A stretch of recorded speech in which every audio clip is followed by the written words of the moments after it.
Welcome back to Colorful Clipboard. Carrie and I are so excited to have you join us. We are actually going to do a two-part series. And I have to say, it was entirely inspired by Carrie's sister, Lucy, who's probably going to be really embarrassed that we just called her out, but we're going to use it anyway. So one of the things that we realize that we often talk about is, doing the hiring. So as a director, doing that hiring component, but I'm not sure, even in the last couple of years, we've ever done an episode like we're going to do today, which I'm really excited about, which is your interview. In other words, you want to be the director, you want a promotion, you maybe want to go to a new center, new state, something like that. So we thought we would kind of include our best practices, the things that we know have worked, and we know the things that have impressed us when we have had to hire the person on the other end. And then we'll do a second episode on being the interviewer. So today is going to be the interviewee, things to think about, how to prep. And so, Carrie, I want to start by, I want us to do a most memorable interview story for hiring somebody in management, of maybe what not to do. So I'm sure you have one. I don't know. I mean, I almost always promoted from within for my administrative staff. I can tell you a story about when I applied to be an executive director of a small chain of centers, and I didn't get the job. And I was recommended by the outgoing ED. And so I was like, hey, Chris, what was the deal? And he was like, you didn't have a bachelor's degree.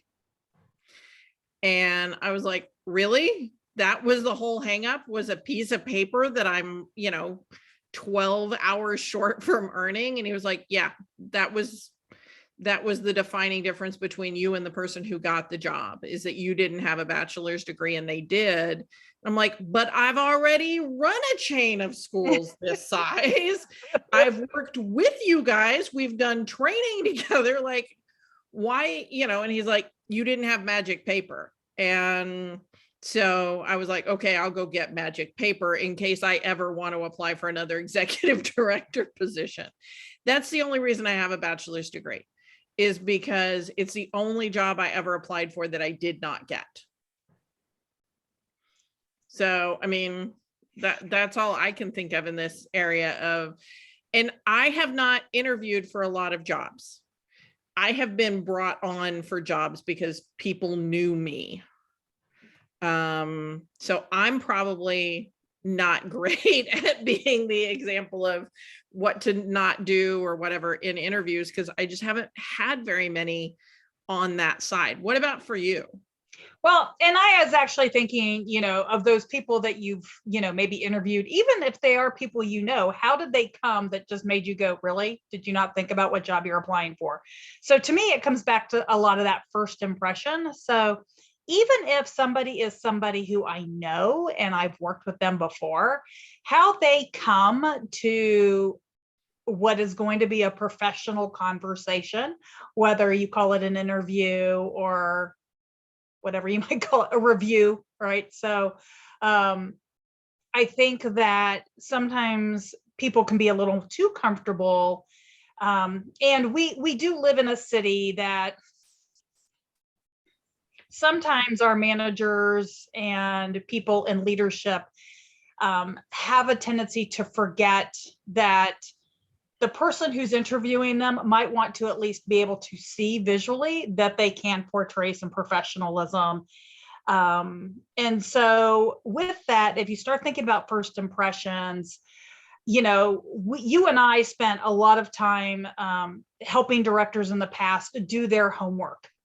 And so this could be a director who's applying, who might be an administrative person who's now wanting to be the director, so they're taking our course. What are some of the homework first impression pieces that you might suggest to somebody who is planning to interview for a director position? Find out about the culture of the school. Like, do a little bit of LinkedIn stalking, do a little social media stalking, find out about the person who's interviewing you. Most people in leadership are going to have something on LinkedIn, even if it's like mine and it's a little bit outdated. You can at least find out that I've worked in early childhood as a leader and I've worked in real estate. So you have at least something to hang your hat on from my LinkedIn profile. And, find out about the center, because if you don't know about it, then why would you be a good match? Like, to me, that's the first piece of homework I think they need to do is, what is this program and am I a good match? Right. So in other words, think about it as more than a job. But when we think about first impressions, we also need to think about our dress. So what we're wearing, how we look. And so even in Central Texas, there are places where, I have on a pair of jeans and a nice shirt. So there are going to be places in Austin where this is still an appropriate outfit to wear for an interview. But there are going to be places and schools in Austin where this isn't appropriate. Like I better have on some flats and khakis at the absolute least, especially if I'm looking for an administrative position. Yeah, I think, making sure that whatever you're wearing to the interview is something that you can move around in, because maybe they want to have you walk through the program and go into all the classrooms. And I know, I'm sure everybody listening knows that if a new adult walks into a classroom of 3 and 4-year-olds, they're going to be swarmed and they're going to have to get down at the kids' level and respond to them if they want to have a good reaction from their administrative cohort. If you're standing up at adult height while you're swarmed by kids, I don't want you working at my center. And I don't think most people would. That's an assumption. So I could be wrong. But it's also something that comes back to your homework as far as who's doing your interview, because if you're going to work for for an organization that has a third party owner, so basically something like a church or even a private school that has a preschool component, if you have somebody who isn't as familiar with what would be best practices, you might even need to explain why you just got down at child level if they're expecting you to be authoritative.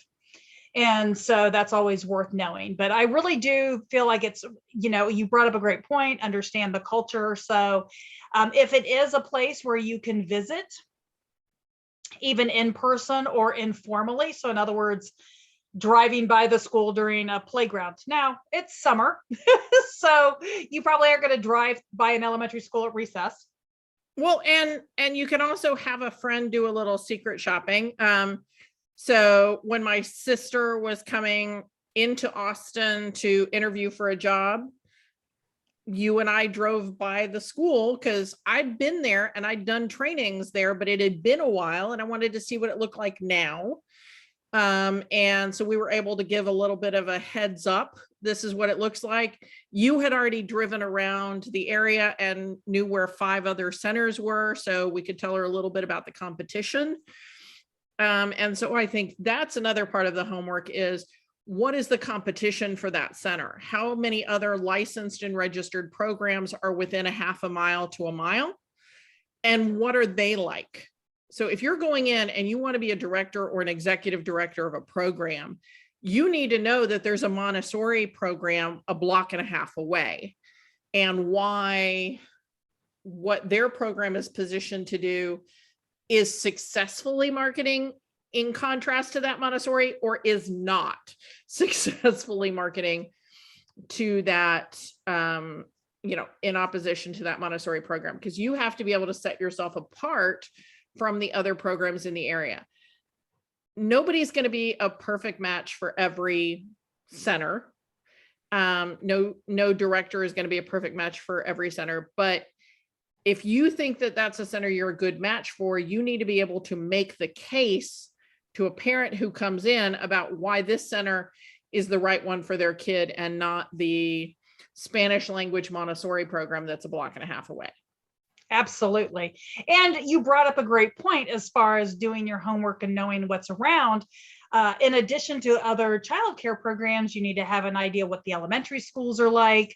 Are you, multifamily? Are you residential? Are you on the way to a major employer? Are you coming back from a major employer? Like, depending on what side of the highway or the street you're on, how and where are you going to get clients, families? Yeah. Are you in with a massive neighborhood of lots and lots of homes, but then as you drive by, you realize that there's not a minivan in the block, right? Like everybody has high-end sedans, and then you start seeing people and you start realizing that there's not a whole lot of kids. And so that could be the actual reason why all of a sudden you're being hired, because the previous director may have chosen to retire, and it could be because their program was not what they were doing to increase the revenue in their program wasn't working. Yep. And it doesn't mean that they were doing anything wrong. It meant that they hadn't stopped and analyzed as if they were coming in to a new program. Yeah. And it might be that what the center is currently offering is no longer a good match for the community. Like maybe they're offering a part-day program and the community now needs full-time, or they've been focusing on the 4s and 5s, and your local school district is now offering optional free pre-K. Well, if you were focusing on 4s and 5s and your school district starts offering free pre-K, you either need to be an exceptionally amazing pre-K program so that people are willing to continue to pay for it, or you need to restructure to be focused more on younger children. You've got both of those options in that situation, but you need to think about, you can ask the questions ahead of time. How is your enrollment doing? And you can, on your own, go pull up their licensing history. Have they been cited a whole lot? How many kids are they licensed for? What kinds of licensing citations have they had? If you have all that when you go into the interview, you are going to be more prepared than most other applicants for the job. And they're much more likely to hire you because you've got a fresh take on it and you're not pulling your punches. I think it is a bad idea to pull your punches in an interview for director. If you see a huge problem with their program, you need to tell them about it, because you're going to have to address it if you get the job. And if they didn't realize you were going to be addressing it, you're not going to stay there for very long. So if you think your building has no curb appeal, and you were enrolling people because they went to the elementary school next door, and that's just not good enough anymore, you've got to get some curb appeal. If you don't tell them that at the interview, and then they hire you, and then you're like, hi, I need $5,000 to revamp the outside of the building, you're going to have a problem. Absolutely. So just to kind of follow up and summarize a little bit about what we've said. So you've got your first impression of yourself. So how have you come into the program? What are you wearing? Did you come in prepared? Right? So do you have notes, and do you have notes and questions on a little bit about what Carrie and I have mentioned? What does the outside of your building look like? What does your registration numbers look like? Definitely, if possible, before having the interview, find out why the previous person has left. Yes. Did they leave because they retired? Did they leave because there was a management conflict? Did they leave because was there a parent revolt? Yeah. And normally the person who's going to interview you will tell you that in advance. And, and you've taken some time to cyberstalk, right? You've tried to find out a little bit about the culture of the program, and more than maybe what you can just find cursory on social media, because I kind of hope that maybe you did that before you applied. But we definitely hope that you have taken some time to do the research. And so you are prepping, you've got yourself all ready to go, your clothes are out. What is another massive first impression thing, Carrie, that maybe makes a difference? Okay, that would make a difference to me related to your interview start time. You should arrive at least 5 minutes early. And you should be in the building at least 5 minutes early. Kate would say be on property 10 to 15 minutes early so that you have a little bit of time to sit in your car and get yourself mentally prepared, do one last look around the building. I would recommend doing some Wonder Woman posing before going into your interview, but then sitting in the lobby or, whatever, being in the building at least a couple minutes before your interview absolutely sends a positive message. And it does for me too, Kate. I'm not always the best at managing my departure time from my house, or I underestimate traffic a lot. I've gotten much better since I just always plug in Waze and Waze tells me how long it's going to take because it knows about the traffic. I always forget that there is traffic. Yeah. So, this whole 2 years with no traffic definitely, and not going anywhere, definitely has thrown off a lot of people. So it is definitely important to know that about not only yourself, but also about perhaps maybe the type of program. And again, how might you be able to tell some of that about the program, Carrie? I mean, what would be some key indicators that certain dress codes or even things like timeliness might be a red flag? I mean, again, the cyber stalking is how I tell what the dress code is, or talking to people who I know in my network who have worked with that center. But if you don't have a broad network to talk to people who've worked at that center, or your network's a little rusty because you've been hiding in your house for 2 years or hiding at your house in the center you were working at, and not really going to conferences and networking events. I mean, that makes a lot of sense. Yeah, those are the things that I would probably do to try to find that out, is talk to people who have relationships with that school, or like I said, cyber stalking. So when you're cyber stalking, one thing to note is to kind of look at maybe, if you can, the careers of the parents. Because you're definitely going to get a different vibe if you have teachers as parents. In other words, you're a school that's real close to perhaps an elementary or high school, versus if you're in a downtown metro with a lot of lawyers. You're going to have a different vibe at the school, and therefore your director is going to have a different vibe, most likely. It doesn't mean that there aren't out of the box programs, and that's what makes them really cool in that community. That makes them appeal to certain parents, because they themselves are not out of the box thinkers, and so they want their child to be exposed to that. But you also have parents who are very comfortable with their box, and their kid's going to go to their box. So absolutely. And then when we come into the interview, smile. Smiling is hugely important. Connect with them, remember their name. You need to know the name of your interviewer, and you need to remember it. And if their name is Sheila, don't call them Susan. People's first name is the most precious word that they hear. Make sure you've turned your phone off.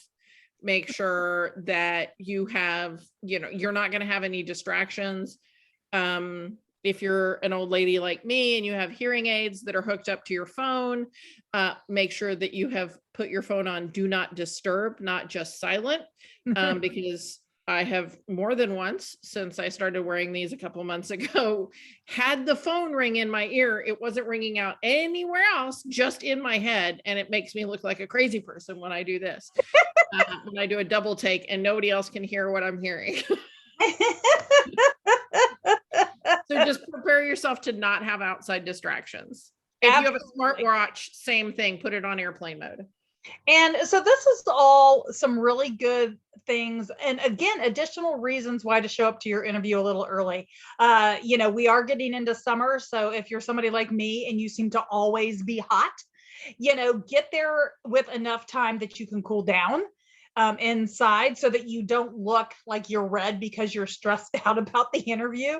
You're red because you walked seriously 3 parking spots. I mean, it's like when it's 99 degrees outside, I don't care how far I'm walking, I'm looking a little bedraggled by the time I get to where I've gone. So, and so also know your best time of the day. So if you are an early riser and you have a lot of energy in the morning, ask for that 9 o'clock interview. If you are a slow to rise, you need a couple cups of coffee, or you're one of those people that you have lunch and you're ready for a nap at 3, don't take the 3 o'clock interview. So again, this is some stuff that to Carrie and I, it's probably a no-brainer because it's just stuff we would have done anyway. But if you are 21, 22, in your early 20s, you're getting your first director job and you are moving into a new organization because you want to move up and maybe your organization doesn't have that opportunity. This is definitely a place to take some notes. So, come prepared, take notes, have your questions, do your best first example. If you have to, send us an email. Another thing that I really think is important to make a good impression if you're going into leadership is you need to have questions that you're going to ask them. If they're the only ones asking questions, then you seem like a follower, not a leader. So you need to have questions that you're going to ask them that are going to make them have to think, not just things they can answer off the top of their head, like, what is your vacation schedule? Yes, you should ask what's their vacation schedule and what's their PTO policy, but also ask them, why do you think that your enrollment is in a slump? Or what are 2 things that you wish could change about the program? Ask them some thought-provoking questions. They shouldn't be the only one doing that. You need to be asking them also. Absolutely. One of my favorite questions to ask is, how are they going to know whether or not you've met their goals?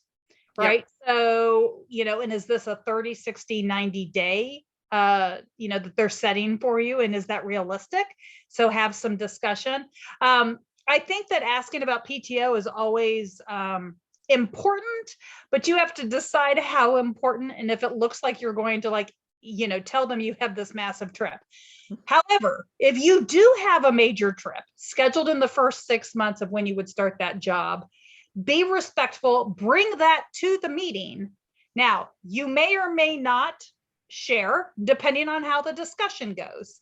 But if it looks like they're really into you, they're straight on, be real upfront with them and say, hey, I really look forward to working with y'all. I have one small glitch. I booked this cruise 2 years ago. It happens to be the second week of school, and then whatever your plan would be to mitigate you being gone, right? So, it's definitely worth telling them that. If it happens to be in the next 3 weeks, you may suggest, hey, how about I come on, I do my onboarding paperwork, I do all the tour, but I don't actually officially start in the office until after my vacation. Yeah, absolutely. And, like I said, you want to make it a conversation, not just you answering questions. This is not an interrogation. It's an investigation and it's a conversation. And so you guys there needs to be give and take in the flow. There we go. That's a lot of directors come with at least one unique skill. So make sure you know what your unique skill is and what makes and where you've and examples of where you've used that unique skill. So if you have a background in doing some social media for nonprofits or graphic design for nonprofits, or, you edit podcasts or something, or you do really cute cartoon animations or whatever it might be, there's always places for those to be used in an early child care program in the communicating with parents. Yeah. And it might not be something like that. It might be that you're very active in, say, the junior league. And if this is a nonprofit organization, the fact that you're active in an organization that gives grants, that's going to be something to talk about. So if you don't feel like you have a superpower that needs to have a light shined on it, think about, is there connections that you bring that shines light, or a unique experience? Maybe you worked in a startup in the past, so you know how to motivate people to work through hard times or something like that. You've got something, trust us, you've got something. Even if it's international travel, because that means that you can relate to a variety of people of a variety of cultures. So, and it will never, ever hurt you to do a practice interview, even if it's with a friend, somebody who maybe is doing a lot of interviews right now, phone interviews or in-person interviews, who can tell you whatever the current questions might be. Even if it's a whole totally different industry, there is still some synergy around the types of questions, whether you're going into early childcare or you're going into a tech business, because everybody wants to know how you're going to be a great team player. Yes, absolutely. And so I hope that we've given you some things that will help you to nail this interview. We've talked about stuff to do before, stuff to do at the beginning of the interview, questions to ask. Make sure you have questions. Kate, how should they end the interview if they want to be feeling like they have nailed it? So I think there's two parts of this. There's the when you leave the building. So obviously a firm handshake, verifying what the next steps are, and doing whatever they've asked you for next steps. So if they ask you for references, referrals, whatever, make sure you do that at that day. But in my opinion, as soon as you leave the parking lot, you should be stopping by a post office to send them the thank you note. And if you have written them a handwritten thank you note, dropped it off that day, you will hear back from them. Even if it's a hear back quickly, just to let you know that they went a different direction. But if you have sent them a personalized handwritten thank you note, it's all yours. Especially if you are referencing things you really liked about their program and them specifically. Flatter the people who have the ability to give you the job. Even if they don't give you the job, they will be left with a positive feeling about you, and they may refer you to another center. Absolutely. And that is actually something Carrie and I have found ourselves do a fair amount over the years, is if we come across people we really like who just aren't a good fit with our program because of what we were looking for, and we still think they're great people, we often refer them to other programs, or we tell them the type of program we think they'd be a good fit for. So we do try really hard to help people find places that they're going to thrive and do well, not just a job. Yeah. And if you are in that interview, if you're halfway through the interview and you make the realization, this is not a good match, what should they do? You know what? Everybody has their own way of maybe their comfort level. I would definitely not try to tank the interview. I actually had a young adult who was telling me how they just, they really didn't want the job, but they had forgotten to cancel the interview. So they went to the job and purposely tanked the job interview. And I was like, no. But if you are halfway through the interview and you realize that this just isn't a good match, I would stop and address the person who's interviewing you and tell them why you think this isn't a good match. It could be maybe what they're telling you seems to be direct conflict in what you thought about the culture. In other words, on their website, their social media, you get one vibe, and then all of a sudden you're talking to, whether it's an owner or some sort of an administrator, and you're thinking, this is not, and it could be because it's a whole new owner, so the vibe might be totally different. And that happens. I would stop the interview right then and there and let them know what your concerns are. And that gives the organization an opportunity to address either a misconception, or for them to maybe even think about their job application process, the job description. Because if it's really that off, there's probably a kink somewhere.